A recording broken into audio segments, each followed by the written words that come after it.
Salve, muito boa noite. O Frente a Frente, diretamente dos estúdios da Rede Vida daqui de Brasília, num momento político muito importante, a definição do novo governo. Está curioso aí para saber como será a política? Todo mundo está, mas ninguém sabe o que vai acontecer. Há ali uma divergência entre a política e a política, porque Jair Bolsonaro diz que não quer saber de palpite de partidos políticos, não. Nós estamos hoje aqui no Frente a Frente com a presidente nacional do Partido dos Trabalhadores, a senadora Gleisi Hoffmann, do PT do Paraná, eleita deputada federal. Senadora, nós estamos aí há poucos dias, do próximo governo e há poucos dias do que seria ainda o governo da ex-presidente Dilma, eleita, mas que teve um mandato interrompido. Qual é a história para o PT desse impeachment da ex-presidente Dilma? Era para evitar que o PT pudesse continuar governando o país. Eu não tenho dúvidas disso. Hoje, para mim, isso está muito claro. Nós disputamos 4 eleições e ganhamos 4 eleições consecutivas. Aliás, desde a reabertura democrática, o PT sempre participou do processo eleitoral. Ou estava disputando o segundo turno, e ganhando ou perdendo, mas sempre estava na disputa, ou ficava em segundo lugar se alguém ganhava em primeiro turno. E depois que o PT assumiu, em 2003, com o presidente Lula, nós mostramos ao país uma possibilidade de um governo diferente, onde as questões sociais podiam ser resolvidas, onde o país podia ser desenvolvido, onde o Brasil podia se colocar num outro patamar no cenário internacional, onde as pessoas conheceram os seus direitos, onde a gente teve emprego, teve renda, as pessoas tinham condições de melhorar de vida. Eu, durante essa campanha, conversei com muita gente, o pessoal tinha consciência disso quando a gente falava o que significou o governo do Lula.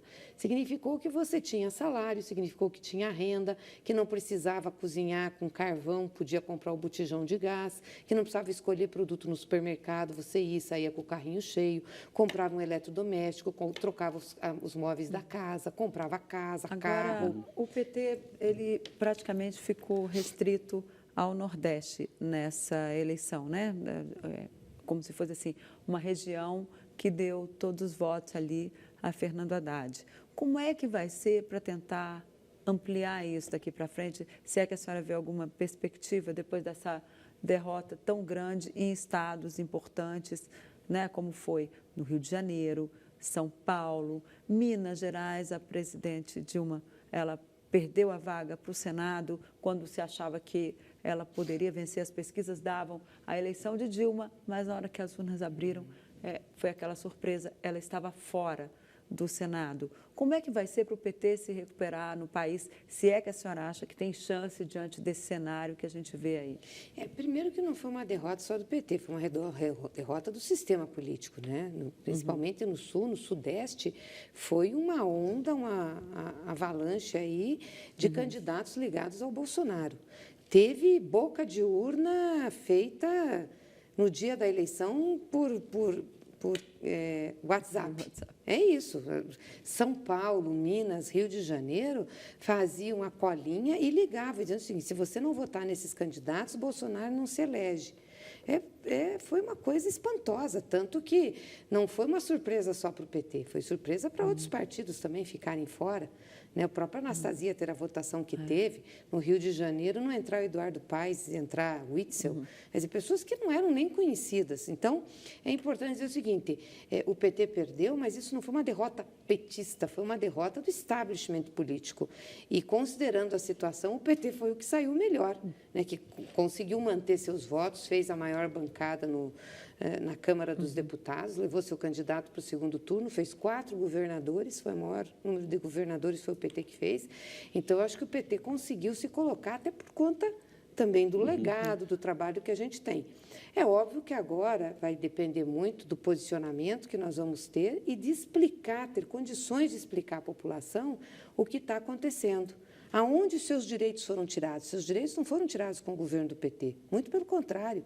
A população começou a ter direito efetivo àqueles previstos na Constituição de 88 a partir dos governos do PT. Então, a nossa capacidade de mostrar isso e utilizar dos meios para mostrar isso que vai ser importante.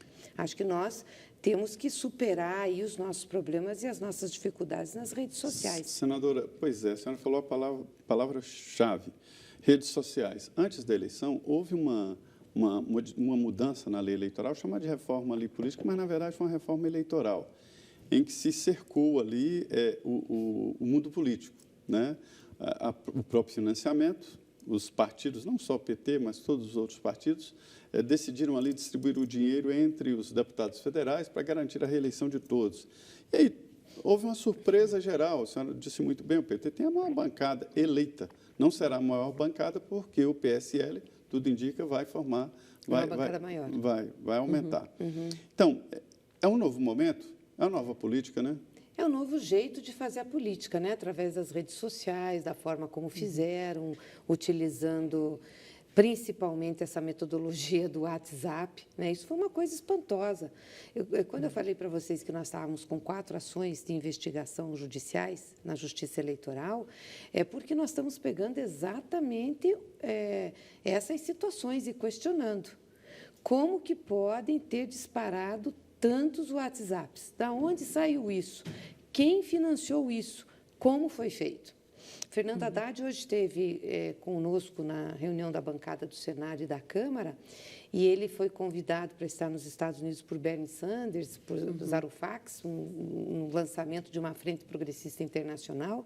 E uma das coisas que ele nos falou, já tinha conversado comigo, é de acionar o WhatsApp a partir dos Estados Unidos, para explicar isso, o que aconteceu, né, para que tome providências e tenha responsabilização. Não teria sido a militância de um ato espontâneo?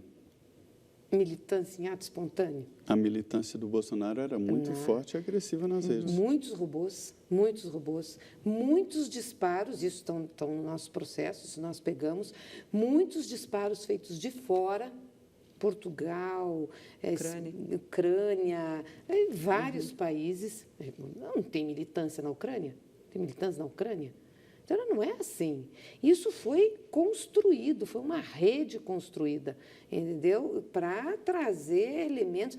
Bom, por exemplo, num dos processos que nós falamos lá, temos lá, a gente colocou, que foi até a Folha de São Paulo que noticiou, 12 milhões de disparos de WhatsApp. Agora, senadora... Você recebe quantas vezes a mesma mensagem, de várias pessoas diferentes, em cruzamento. Mesmo que não é verdade, acaba virando verdade. Agora, senadora, a gente sabe também que não se ganha eleição só com isso, né? Houve aí ele teve uma onda pró-Bolsonaro, ele estava em campanha há 4 anos.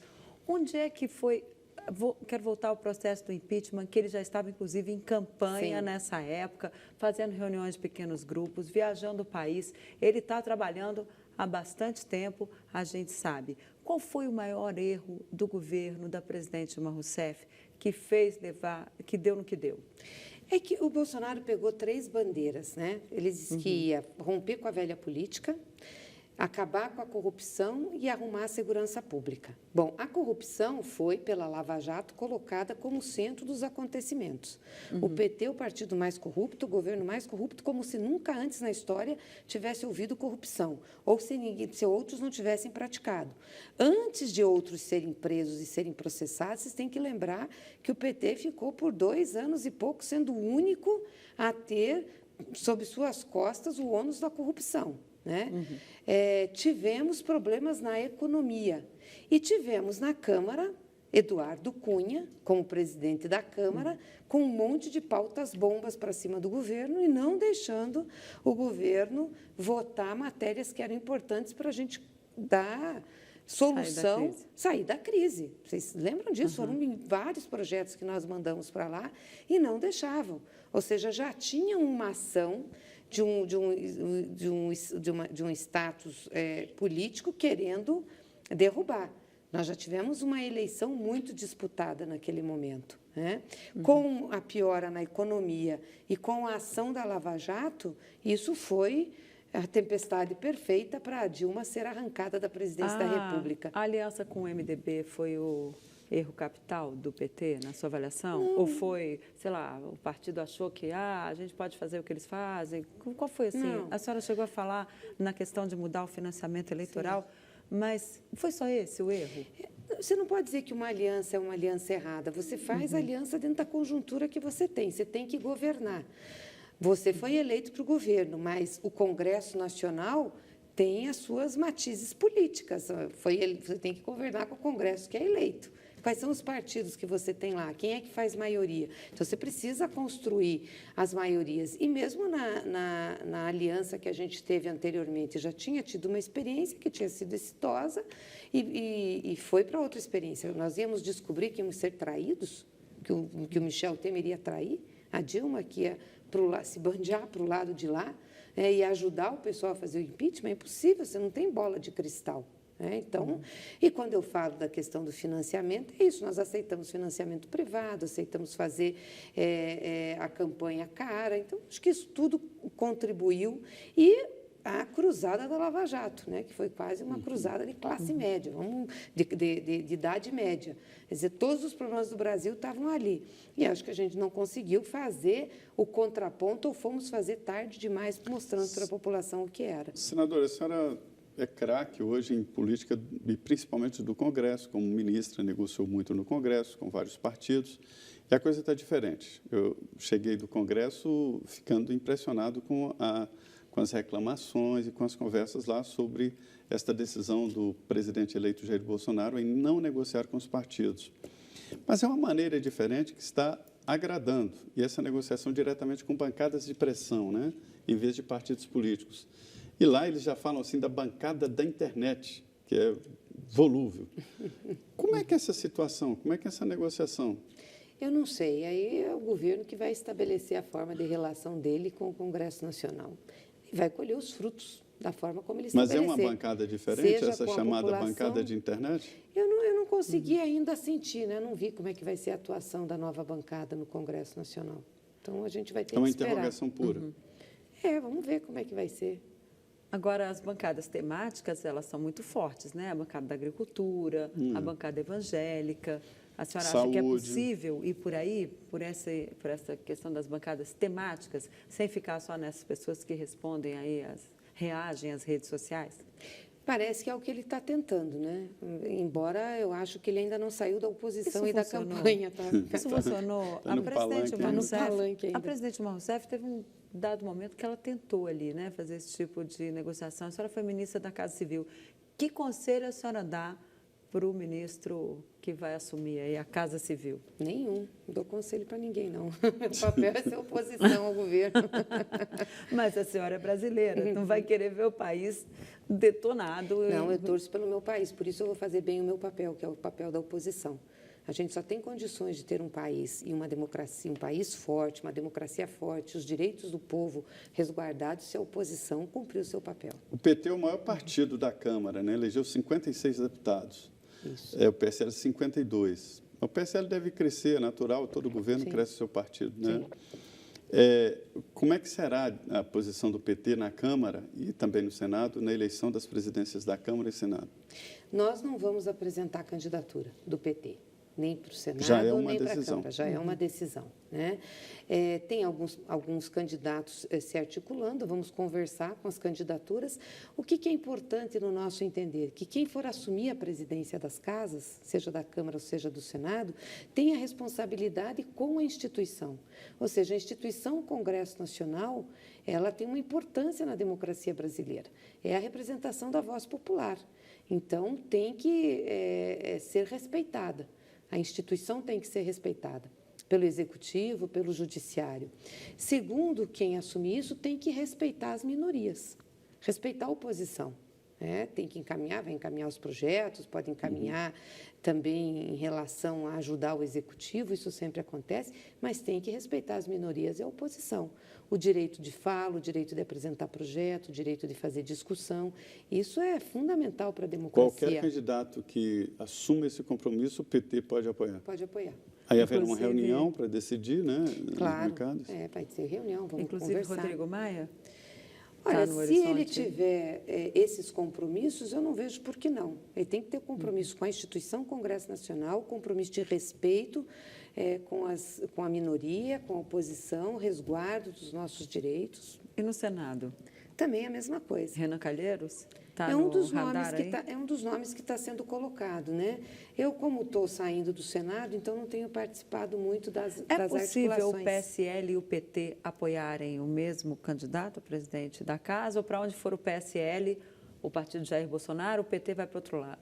Não, o PSL não será a nossa baliza. Eu já disse, a baliza para a presidência da Casa é o respeito à instituição, o respeito às minorias e à oposição. Qual é a diferença, senadora, agora que a senhora espera de sair do Senado, né, e ir para o plenário da Câmara dos Deputados? Qual a diferença de atuação e de militância? É bastante, né? Porque o plenário, no Senado, como são menos senadores, a gente faz uma intervenção e uma ação mais incisiva em plenário, né? De falas, de debates, propicia mais isso. Na Câmara é diferente, nós somos 513 deputados. Então, a fala de plenário é uma fala mais reservada à liderança, a vice-líderes. Então, é uma atuação diferente. Eu acredito que a atuação maior se dá nas comissões, se dá na comunicação de cada deputado. No plenário é mais difícil. Bom, nós vamos para mais um intervalo, é o nosso último intervalo. Voltamos em 2 minutos com a presidente do PT, a presidente nacional do PT, senadora Gleisi Hoffmann, deputada eleita que vai continuar no Congresso ano que vem. Mas nós voltamos em 2 minutinhos.